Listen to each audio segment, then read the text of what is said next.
Hello guys, कैसे हैं आप सब? आई होप अच्छे होंगे, मस्त होंगे, ज़बरदस्त होंगे।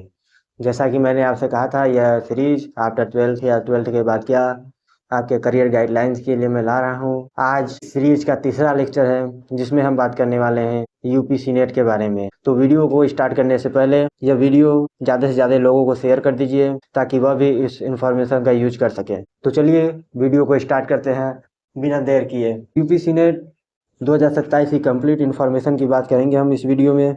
सी नेट, जिसका full form Uttar Pradesh common nursing entrance test है, जो कि अटल बिहारी वाजपेयी मेडिकल यूनिवर्सिटी लखनऊ द्वारा कंडक्ट कराई जाती है।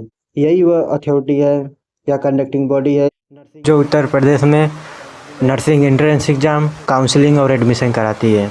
तो चलिए और आगे बात करते हैं इसके इम्पोर्टेंस के बारे में। यूपीसी नेट उत्तर प्रदेश में कराया जाने वाला सिंगल एग्ज़ाम है जो उत्तर प्रदेश में नर्सिंग कोर्सेज में एडमिशन के लिए कराई जाती है, जिसके थ्रू हम 4 साल का बीएससी नर्सिंग कर सकते हैं, पोस्ट बेसिक नर्सिंग कोर्स कर सकते हैं जो 2 इयर्स का अंडर ग्रेजुएट कोर्स है।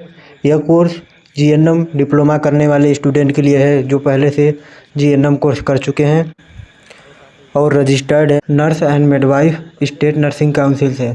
या फिर आपको किसी प्राइवेट कॉलेज से भी बीएससी नर्सिंग करनी है या फिर नर्सिंग कोर्स करना है तो यह एग्ज़ाम देना ज़रूरी है। और साथ ही साथ अदर नर्सिंग यूजी कोर्सेज में अगर एडमिशन लेना है आपको तो यह एग्ज़ाम देना ज़रूरी है। ये सारे कोर्सेज जो अभी हमने ऊपर बताए, ये सारे कोर्सेज उसी इंस्टीट्यूट द्वारा या फिर कॉलेज द्वारा कराया जाता है जो उत्तर प्रदेश गवर्नमेंट और इंडियन नर्सिंग काउंसिल द्वारा रजिस्टर्ड होते हैं। ऐसे कॉलेज की इन्फॉर्मेशन आप अटल बिहारी वाजपेयी मेडिकल यूनिवर्सिटी की ऑफिशियल वेबसाइट से ले सकते हैं। यहाँ पर कुछ कॉलेज दिए गए हैं। पहले बात कर लेते हैं गवर्नमेंट कॉलेज की।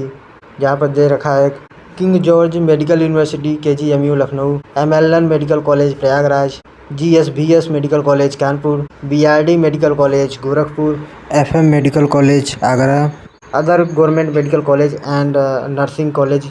जो अब बात कर लेते हैं कुछ प्राइवेट कॉलेज की। प्राइवेट कॉलेज में सबसे पहला दे रखा है Era university Lucknow, Hind institute of medical college Lucknow, Rama university Kanpur, Sharda university greater Noida और many other private and minority nursing college recognised by UP government. अब बात करते हैं इसकी एलिजिबिलिटी क्राइटेरिया की। एलिजिबिलिटी क्राइटेरिया में सबसे पहले एजुकेशनल क्वालिफिकेशन की बात करें तो एजुकेशन क्वालिफिकेशन में आपका 10th + 2 पास आउट होना चाहिए, यानी इंटरमीडिएट पास आउट होना चाहिए किसी भी रिकॉग्नाइज्ड बोर्ड या यूनिवर्सिटी से, जिसमें क्लास 12th में आपका main subject physics, chemistry, biology होना चाहिए। सेकेंड बात कर लेते हैं मिनिमम मार्क्स की। मिनिमम मार्क्स में जनरल कैटेगरी के लिए दे रखा है 45% और ओबीसी एससी एसटी के लिए 40%। अब बात कर लेते हैं डोमिसाइल की। यदि आप उत्तर प्रदेश स्टेट से बिलोंग करते हैं तो आपको एक डोमिसाइल सर्टिफिकेट बनवाना पड़ेगा। फिर बात कर लेते हैं रिक्वायर्ड सब्जेक्ट, वही जो इंटरमीडिएट में चाहिए, physics, chemistry, biology with English. इसके बाद बात कर लेते हैं एज लिमिट की। मिनिमम एज आपकी 70 ईयर्स होना चाहिए और मैक्सिमम 25 ईयर्स होनी चाहिए। 31 दिसंबर 2027 तक के लिए किया जाएगा। और एज रिलैक्सेशन भी है इसमें, जो SC ST कैटेगरी के लिए 5 साल, OBC के लिए 3 साल और PWD के लिए 10 साल का एज रिलैक्सेशन भी दिया गया है।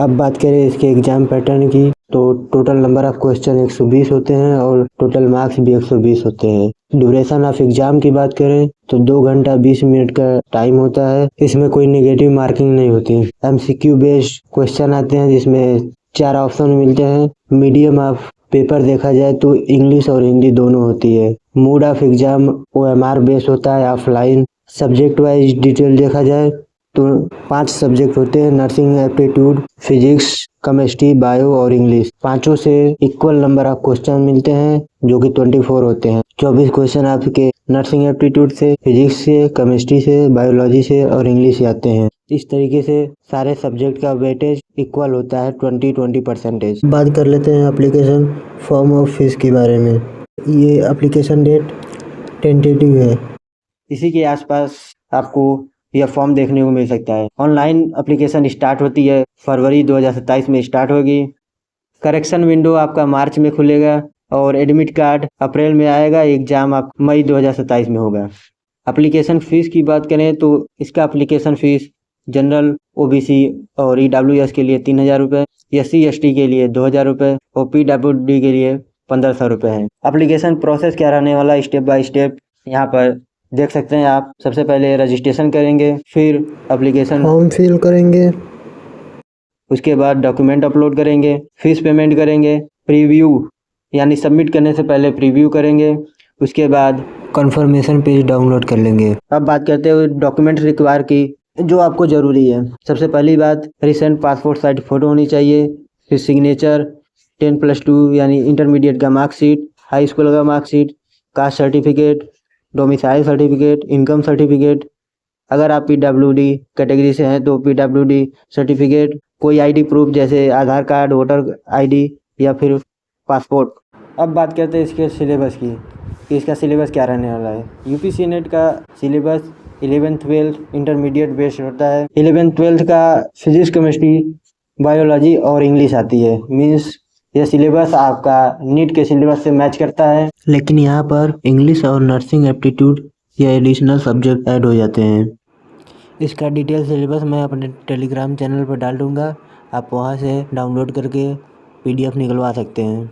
अब बात करते हैं कि इसका एडमिशन प्रोसेस क्या रहने वाला है। सबसे पहली बात, आप फॉर्म फिल करेंगे, एग्ज़ाम देंगे, उसके बाद रिजल्ट आएगा। जैसे रिजल्ट आएगा उसे रिजल्ट के बाद रैंक या मेरिट लिस्ट बनेगी। उसके बाद आप काउंसलिंग कराएंगे, चॉइस फिलिंग करेंगे, सीट अलॉटमेंट होगा और फिर डॉक्यूमेंट वेरिफिकेशन आप कराएंगे, फीस पेमेंट करेंगे, उसके बाद कॉलेज रिपोर्ट करेंगे। ये रहा ओवरऑल आपका काउंसलिंग प्रोसेस या फिर एडमिशन प्रोसेस। इस वीडियो से रिलेटेड अगर कोई डाउट रह गया हो तो आप हमें हमारे व्हाट्सएप चैनल पर मैसेज कर सकते हैं। बेस्ट ऑफ लक, मिलते हैं अगले वीडियो में एक नए टॉपिक के साथ। अगर यह वीडियो आपको अच्छा लगा हो तो लाइक कर दीजिएगा और चैनल को सब्सक्राइब कर दीजिएगा। मिलते हैं अगले वीडियो में, तब तक के लिए थैंक यू। आप अपने करियर को ऐसे ही आगे बढ़ाएं।